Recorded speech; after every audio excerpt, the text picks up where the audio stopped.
Hello Red Sky music lovers, I'm here with the wonderful Illy. Hi. Thanks for joining me in the Bendigo Lake. Thank you for having me. Of course. And are you enjoying yourself on Groovin The Moo? Yeah, I am. We got here a few hours ago. I caught DZ Death Rays, a little bit of the Rubens just before. Yep. We had a chat to DZ's today. Oh yeah? Nice bunch of guys. Yeah, it was great fun. Everyone's so cool. Like the backstage area is at the point of the tour where everyone starts to become friends.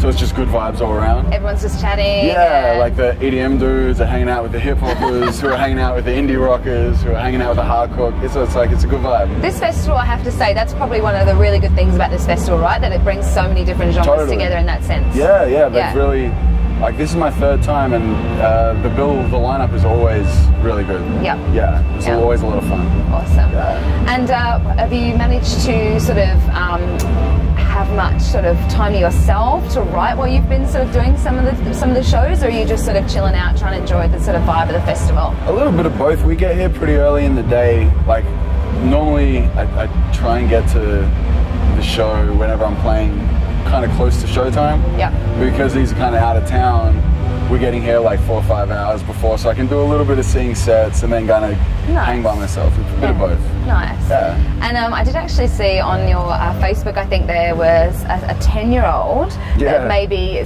watched your show, and I was going to say, there has to be, again, something about this festival with the youth that are here. Is that something different for you to be able to play to like an all ages sort of show? It is. Most of my shows, even like all age shows, are kind of 16 and up. Sure. So you don't get that many opportunities to meet the really young fans. Yeah. And it was cool because the kid you're talking about, had been hanging around asking for me all day, and I got there really late because I'd been sick. So I got there and like someone backstage was like, hey, there's this kid who's wanting to meet you. I'm like, well, I'm on in half an hour, but if you can get him to the signing tent right now, I can say. And they did. So on the way to the stage, I got to meet him. I was like, what's your favorite song? Like, Swear Jar. Like, if I remember, I'll shout you out. And then as I'm doing Swear Jar, I see him front row, and I'm like, hey, buddy. He's like, I saw the photo. He was on Dad's shoulders. Yeah, giving a thumbs up. And I was like, oh, that's cool. And the F's applied, and you're like, and I'm a bad role model. No. Which I am. But I was going to say, that's the second take. Yeah. No, I was going to say, I reckon that's the opposite. You know, Swear Jar, congratulations on the success of that song, by the way. And you know, it may have swear words in it, but I think what the song represents is what's more important, right? Was that sort of your intention with that track? Yeah, of course. Like, it's kind of it's a silly song where there's like a serious message kind of wrapped up in a silly song. It's more, I think people can digest it easier if it doesn't sound like they're being preached at. Sure. So yeah, it's like, it is about like anti-bullying and like anti-online abuse in particular. That does come through. But there is also a lot of fuck yous in it. And that's how I feel about but bullying. You know what? That's right. Yeah, fuck off. And it's honest and it's real, and I think that's probably why people relate to your lyrics, and particularly that song in particular, because people want to hear, you know, they want to hear the truth, and you've given it to them. Well, thanks. And with the Beyond Blue, was that sort of your intention again? Did you choose them specifically for that reason? Yeah, well, they do really good work with online abuse and that sort of stuff. And yeah, when I put the song out, I was like, I kind of knew how it was going to be received, and like the criticism that was going to be leveled at it, which is like that it's just vulgar for the sake of being vulgar, and kids love swear words, so people like it. So was that serious response that you got? Yeah, a bit, but you can kind of see that coming. True, but then that's why we reached out to Beyond Blue, and I explained to them the song, and they kind of got behind it. And once you have someone like an organization like Beyond Blue behind you, it's kind of like, oh well, if Beyond Blue can see where I'm going from, and you can't, you're just a hater. That's right, and they're probably the ones online doing the bullying anyway. Yeah, exactly. You raised like over $5,000, is that right? Yeah, I think it's like a little over. Amazing. Yeah, it was cool. Congratulations on that. That's for them. It's the work they do, man. So that's where the real congratulations lies. That's a really good thing you're doing. And finishing up with the Swear Jar tour. So how was that for you? How was the tour? The response from fans? It was fun. It was cool. It was good to be back out on the road. Like, we hadn't done a headline show, like a tour, in like 14 months. Okay. So it had been a long time. So it was good to get back on road, back in the cycle. My album's just about done now, so that was a good way to sort of wet our feet.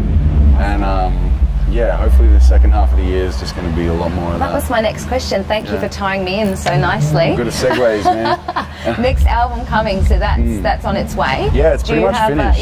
So you're at that finishing point. Is there a date that you've sort of got in mind? We have to ask. Yeah, the deadlines have been met, blown out. Like, we've hit them and gone way past them. I'd like to say the album will be out in July, but it's probably going to be August, maybe September. Okay. But it's pretty much done, so it could be July. Exciting. Yeah, it is. And will there be a tour with that, do you think? Yeah, there'll be a whole lot of touring. Amazing. Yeah, so it's going to be fun. And have you gone in with a different approach to this album, like in terms of writing style? A little bit. Like Cinematic was kind of really pushing the songwriting as opposed to just rapping and writing verses. And I think this album has kind of taken that and ran with it even further. Yeah. It's very melodic. There's a lot of pop writing, but I think it's easily sort of my best. So I'm really, I don't know, it's hard to, you can never tell how people are going to respond to it, but it's definitely not, I'd rather risk and put risk into it than just make the same album over and over that people are going to just like. 100%. I'd rather push myself creatively. Yeah, you're having that shock value a little to a degree, and something different people can well, not even shock value, just kind of moving, like, it sounds so cliche, but like maturing or growing creatively and trying new things. Nice. I think if you're going to call yourself an artist, you kind of have to take risks. That's my high horse shit. Nah, that's good. That's, you know what? It's just me and you here. We can say no one else is watching, just right? Just me, you, and half some, dozen people, two cameras, that's two microphones, whatever. Don't mind. So exciting stuff with Splendour coming up, and the lineup's so amazing. So is there anyone that you're looking forward to catching there? Because it seems like everyone is excited about Splendour this year. It's The Cure, right? Yeah. Yeah, they're like. It's hard to go past them. Where else do we go from there? Yeah, there's not a whole lot of hip hop on the lineup, but Hermitude I'm really looking forward to seeing.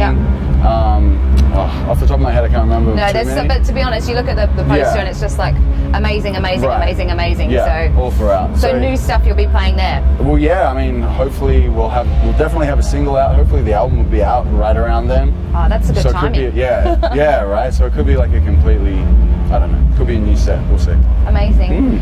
We are asking a question today, based on our beautiful space theme here. It took us ages, so you know. I can tell. Right? Yeah. Spray painting. Little production.